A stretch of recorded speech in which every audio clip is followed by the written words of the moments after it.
నాడు ఏక మనసుందా? నీకు వ్యక్తిగతంగా ఏక మనసుందా? కుటుంబంలో భార్య భర్త ఇద్దరు పిల్లలు నలుగురికి ఏక మనసుందా? సంఘములో సార్వత్రికంగా నువ్వు పనిచేసే చోట చదువుకునే చోట ఇతరులతో ఐకమత్యంగా ఉన్నామా? ఏక మనసు ఉందా? మొట్టమొదటిగా వ్యక్తిగతంగా ఏక మనసు ఉండదు. అదేంటి వ్యక్తిగతంగా ఏక మనసు? అర్థం కావాలంటే నేను చెప్తా. 7 గంటలకు బైబిల్ స్టడీ, 6:50 ఉంటుంది, ఒక మనసు అంటుంది రక్షణ పొందినావు, దేవుని బిడ్డవు, నీ కొరకే ప్రాణం పెట్టినాడు, నీ ఇంటి పక్కన దేవుడు మందిరం ఉంచినాడు, 10 నిమిషాలు ముందు వెళ్ళు, ఏం కాదు. 7 అయింది, వెళ్ళు, ఒక మనసు ఉంటుంది. ఇంకొక మనసు ఏమంటుంది? చూడు కొద్దిసేపు సెల్ ఫోను బర్ర అంటుంది, వాట్సాప్ చూసుకో, ఫేస్బుక్లో లైక్స్ ఎన్ని వచ్చినాయో చూడు, ట్విట్టర్ చూడు, ఇన్స్టాగ్రామ్ చూడు. వాళ్ళకేం పని ఉండదు, ముచ్చటకు 3 పాటలు పాడతారు. నువ్వు 7:30కు పోవచ్చు, వర్తమానంకి వినొచ్చు. నీ ఖాళీ సీట్, నువ్వు ఎక్కడైతే కూర్చుంటావో ఆ సీటు అక్కడే ఉంటుంది, నీ చైర్ ఖాళీగా ఉంటుంది.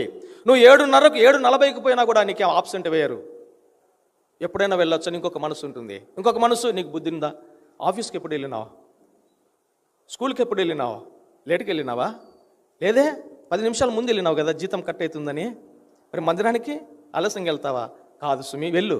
ఒక మనసు ఏమో వెళ్ళు, ఇంకొక మనసు ఆగు, కొద్దిసేపు చూసుకో, పేపర్ చూడు, పొద్దున్నండి చూడలే, ఒకసారి న్యూస్ విను.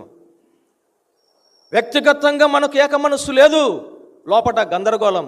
అందుకే నువ్వు ఉంటే చల్లగానన్న ఉండు, వెచ్చగానన్న ఉండు,